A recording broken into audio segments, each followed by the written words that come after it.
My fiancée called 911, my lover stopped breathing. She didn't know I was the operator on the line. I said, ambulance dispatched. Then I also dispatched a moving truck to our house. By the time she got home, I had her things packed, and then... Original post. 29 male, I'm a 911 dispatcher, been doing it for 6 years. You hear everything in this job: overdoses, heart attacks, domestic violence, car accidents. You learn to stay calm, get the info, send help, that's the job. Last Tuesday, 2:14 p.m., middle of my shift. Call comes through. 911, what's your emergency? Oh God, he's not breathing. I think he's having a heart attack or something. I recognized the voice instantly. My fiancée. But she didn't recognize mine. We sound different on the line, plus she was panicking. Ma'am, I need you to stay calm. What's your location? She gave an address I didn't know. Some apartment across town. Who's not breathing, ma'am? My friend. He just collapsed. Please hurry. Professional mode stayed on. Had to. Is he conscious? Is he breathing at all? No, I don't know. His chest isn't moving. I'm dispatching an ambulance now. Stay on the line with me. Is he on his back? Yes. Oh God, this can't be happening. I walked her through basic CPR while units were already en route.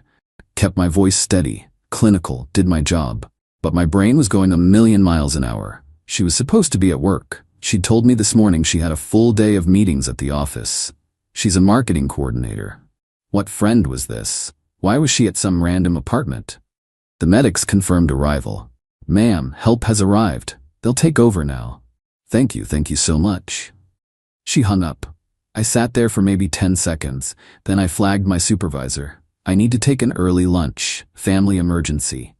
He looked at me. We'd worked together for 4 years. He knew something was wrong. You good? Will be. Just need an hour. He nodded. Take 2 if you need it. I clocked out, got in my car, drove home to our apartment, the one we'd been sharing for 2 years, the one where we'd planned our wedding that was supposed to happen in 8 months. Called my buddy who owns a moving company. I need a favor, like right now. What's up?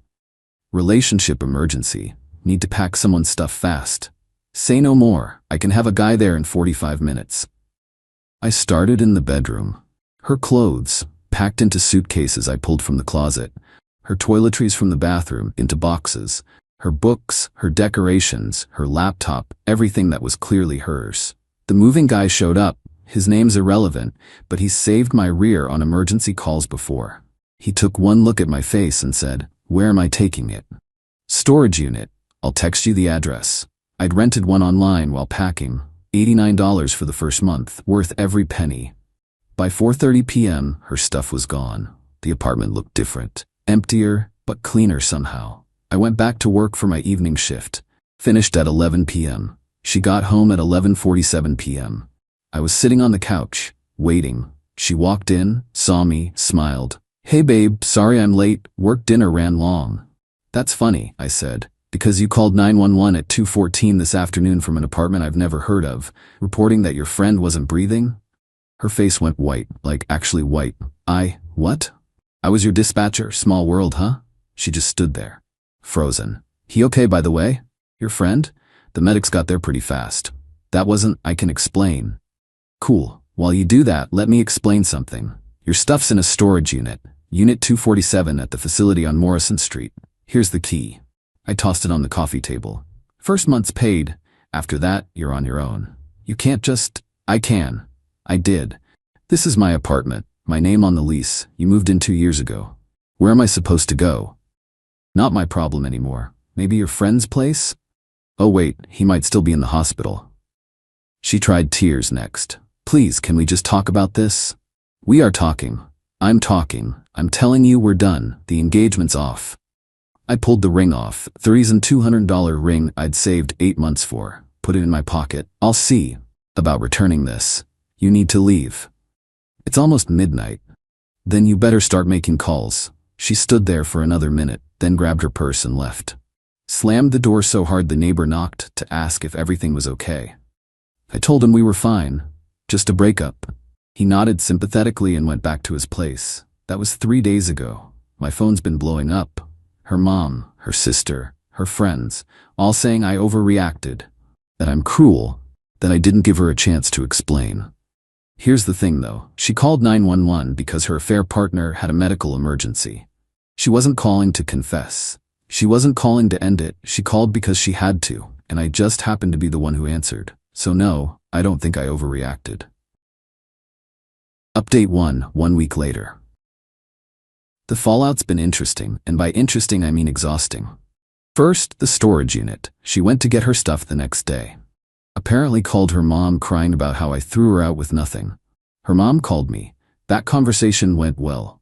Her mom, how dare you kick my daughter out in the middle of the night? I gave her a key to her belongings and told her to leave.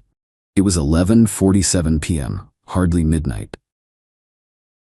She could have been in danger. From what? Me sitting on my couch? I was the one who found out she's been cheating. Pretty sure I'm the one who was in danger of wasting more time on a liar. You don't understand, he was just a friend from college, they were studying. Ma'am, she called 911 because he stopped breathing. That's not studying, that's something else entirely. Her mom, you always were cold. She told me you never showed emotion. Me, I'm a 911 dispatcher. I'm trained not to panic, but sure, let's call that cold. Click. She hung up, blocked her number.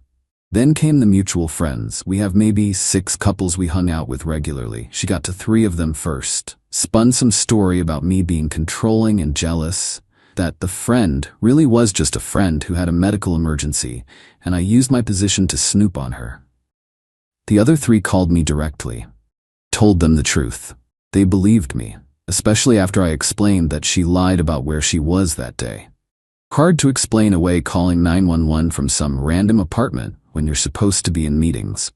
Work was the complicated part. My supervisor pulled me aside on my next shift. So, I got a complaint filed. Let me guess. Your ex-fiancée's lawyer sent a letter, claims you violated HIPAA or something by accessing her 911 call inappropriately. I actually laughed. I didn't access anything. I took the call. Random assignment. She called 911. I answered. It's literally my job. I know that. Legal knows that, but they have to investigate anyway. You're not in trouble. It's just procedure. How long? Week, maybe 2. You're on desk duty until then. No calls, just admin work. That's fine. The investigation took 11 days. They pulled the call logs, the recordings, everything. Confirmed I did nothing wrong. Handled the call professionally, dispatched appropriate units, followed every protocol. The complaint was dismissed. But here's where it gets wild. The guy, the friend. Turns out he's fine. Heart palpitations, not a heart attack. Panic attack brought on by, and I'm not making this up, guilt about the affair. His wife found texts on his phone 2 days later. His wife called me. Yeah, that happened. Her, is this my name? Speaking. My husband was sleeping with your fiancée. I just found out. I'm filing for divorce. I'm sorry you're going through this. I just found out last week myself. Did you know they'd been together for 6 months? 6 months. No, I didn't. He told me everything. How they met at some conference, how she pursued him, how they'd meet at his friend's apartment twice a week when I thought he was working late. We talked for about 20 minutes. She was angrier than I was, honestly. She'd been married to this guy for 12 years. They have 2 kids. After we hung up, I just sat there. 6 months, half a year. Wedding planning, engagement photos, family dinners, all while she was seeing someone else. My ex tried to come back to the apartment twice. First time was to get some things she forgot. I told her to make a list, I'd leave them outside. She made the list. I left 3 boxes by the dumpster, texted her they were there. She picked them up. Second time was to talk. She showed up at 7 p.m. on a Saturday. I didn't let her in. Her, we need to talk about this like adults. Me, nothing to talk about. Her, you won't even listen to my side? Your side is you were sleeping with a married man for 6 months while planning our wedding. What else is there? It wasn't like that. It just happened. For 6 months? It just kept happening? Twice a week? Or you're being unreasonable. I'm being single. There's a difference. You need to leave. I love you. I made a mistake. You made a choice. Repeatedly. For 6 months. That's not a mistake. That's a pattern. Her, please. We can go to counseling. We can work through this. Me, no thanks. I'm good. I closed the door. She stood outside yelling for maybe 5 minutes, then left. Her sister texted me later, said I was being cruel and heartless. that everyone makes mistakes, that I should forgive her. I blocked the sister too. The ring situation is messy. The jeweler has a no-return policy after 90 days. I bought it 9 months ago, but they offered to let me trade it for credit. Took a $1,400 loss on the exchange. Bought my dad a nice watch for his birthday instead. At least someone should get something good out of this. The apartment lease is in my name only. She never got added officially. We kept saying we'd do it, but never did. That turned out to be lucky. She can't claim any right to stay. But she's trying to claim she paid half the rent for 2 years and deserves compensation. Her new story is I'm stealing her share. Except we had an arrangement. I paid rent, she paid utilities and groceries. Worked out roughly equal. I have no interest in arguing about it, so I told her to sue me if she wants. She won't. My lease is up in 3 months. I'm not renewing. Too many memories. Looking at studio apartments closer to work. Fresh start. People keep asking if I'm okay. Honestly, yeah, I'm weirdly okay. Hurt? Sure. Angry? Sometimes. But mostly I feel relieved. Found out before the wedding, before we bought a house, before kids. Could have been so much worse. Update 2, 3 weeks later. Things escalated in ways I didn't expect. Also ways I very much expected. The guy's wife filed for divorce. Fast. She's not messing around. Went straight for full custody of their kids, citing adultery and emotional abandonment. Her lawyer is apparently brutal. The guy's entire life is imploding. I know this because my ex showed up at my workplace during my shift. She got stopped at security, thank God for badge access, but she caused enough of a scene that my supervisor had to come get me. Supervisor. She's in the lobby, says she needs to talk to you. I can have security escort her out if you want. Give me 5 minutes. Went down. She was pacing, makeup smudged, hair a mess. You told his wife? No, I didn't. Then how did she find out? Probably the same way I did. You're not as sneaky as you think. His life is ruined. He's losing everything. And? You don't care? He has kids. Should have thought about that before sleeping with an engaged woman, twice a week, for 6 months. You're heartless. You keep saying that. Doesn't make it true. I didn't ruin his life. You two did that yourselves. I lost my job because of you. That stopped me. What? I got fired. Someone told HR about the affair. They said it reflected poorly on the company. I didn't tell your HR anything. Then who did? Maybe his wife. Maybe someone who knows you both. Maybe karma's real. I don't know, and I don't care. I have nothing now, no job, no place to live, no fiancé. Me. You had all of that 3 weeks ago. You chose to risk it. Actions have consequences. Security was coming over. She saw them and left, but not before yelling that I'd regret this. Later found out what really happened with her job. She didn't get fired. She quit. Apparently the guy also worked at her company, different department. Once his wife filed for divorce and named my ex as the affair partner, people at work found out. The gossip was too much. She quit rather than face it. Her choice. Not my problem. But then came the threats. Text messages from unknown numbers. You'll pay for ruining her life. She loved you and you threw her away. Hope you can live with yourself. Blocked them all. But they kept coming. Different numbers. Her friends, I assume. Then my car got keyed. Came out after a shift. Someone had scratched cheater into the driver's side door. Deep scratches. Estimated repair, $800. Filed a police report. They can't prove it was her, but it's documented. My insurance covered most of it after the deductible. The officer, you think she did it? Her or someone she knows? Officer, want to pursue harassment charges? Me, not yet, but I'm documenting everything. Smart, keep records of all contact. If it escalates, come back. Around the same time, my landlord called. Someone reported a domestic disturbance at my apartment. Multiple complaints about yelling, fights, aggressive behavior. Landlord, I've got 3 complaints in 2 weeks. What's going on? I broke up with my fiancée 3 weeks ago. She's been showing up here trying to talk. I've told her to leave each time. There's been no violence, no threats from my end. The complaints say otherwise. Check the security cameras in the hallway. They'll show I'm telling the truth. He did. Cameras showed her showing up, me telling her to leave, her yelling, me closing the door. Nothing violent. Nothing aggressive from me. Okay, you're clear, but if she keeps coming back, I need you to get a restraining order. I can't have this disruption. Understood. Started looking for a new place seriously. Found a decent one-bedroom about 15 minutes from work. Cheaper rent than my current place. Shorter lease terms. Signed it last week. Move in next month. The restraining order conversation happened with a lawyer buddy. He said I probably had grounds, the showing up at my apartment multiple times, showing up at my work, the threatening texts, the property damage. But he also warned me. Filing for one will make this explode. She'll get a lawyer. It'll cost you money. It might not even get approved.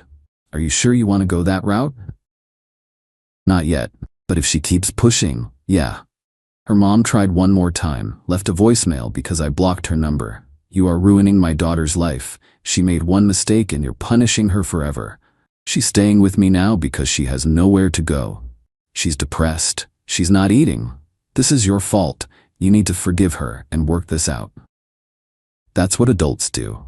I saved the voicemail. Didn't respond. The guy's wife and I talked once more. She wanted to compare notes, make sure our stories matched for her divorce proceedings. His lawyers trying to claim I drove him to it, that I was neglectful, that I didn't pay attention to his needs. Me, classic cheater excuse, right? I work full-time, raise 2 kids, manage the household, and apparently I didn't meet his needs. What needs? An ego boost from a younger woman? Pretty much. Thank you for being honest with me when I called. A lot of guys would have hung up. We're both victims here. Felt like the right thing to do. Good luck with everything. You too. On the positive side, work's been good. The investigation cleared me. I'm back on regular rotation. My coworkers have been supportive. Apparently word got around about what happened. A few of them went through similar situations. It helps to know I'm not alone.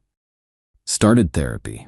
Not because I'm falling apart, but because processing this stuff with a professional seemed smart. Therapist says I'm handling it well, all things considered. Says the lack of dramatic reaction is actually healthy.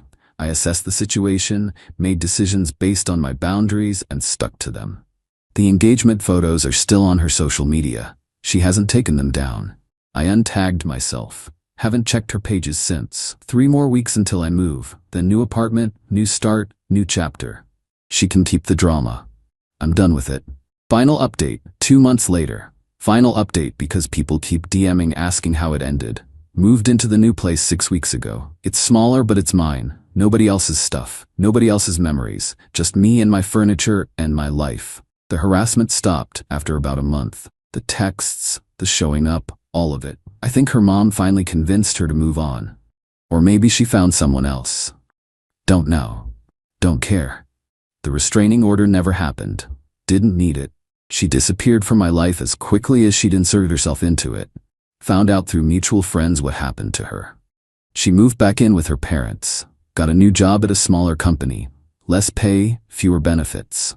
Still claims she's the victim in all this. Still tells people I abandoned her over nothing. The guy got divorced. His ex-wife got primary custody. He gets supervised visitation because the court found his affair impacted his judgment regarding the kids' well-being. He's paying substantial child support and alimony. His ex-wife and I don't talk anymore. No need to.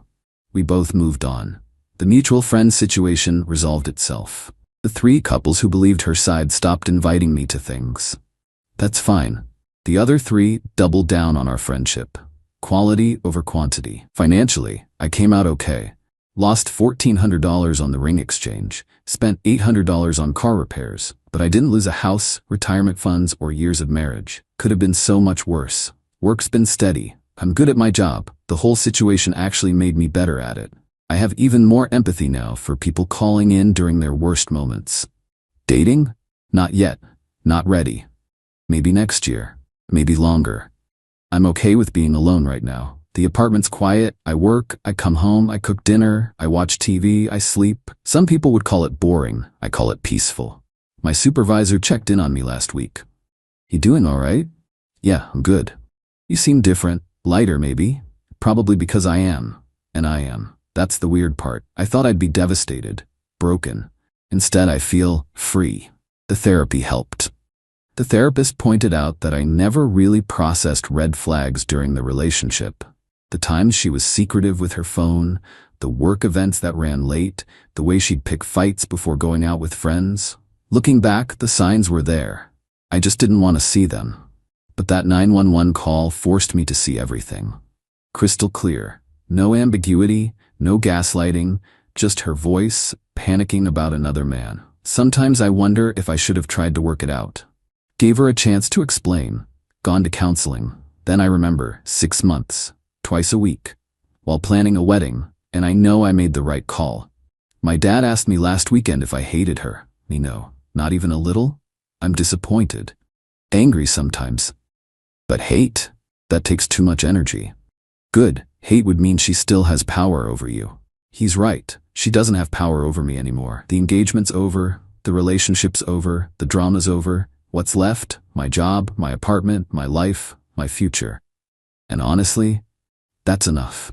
To anyone going through something similar, trust your gut. Document everything. Don't let people gaslight you into thinking you're overreacting. You know what your boundaries are. You know what you can accept. I couldn't accept being lied to for 6 months. I couldn't accept her risking my health. Who knows if either of them were being safe. I couldn't accept building a marriage on that foundation. So I didn't. I packed her stuff. I ended it. I moved on. Was it perfect? No. Was it messy? Yeah, but it was my decision, made on my terms, protecting my future. That's all you can really do.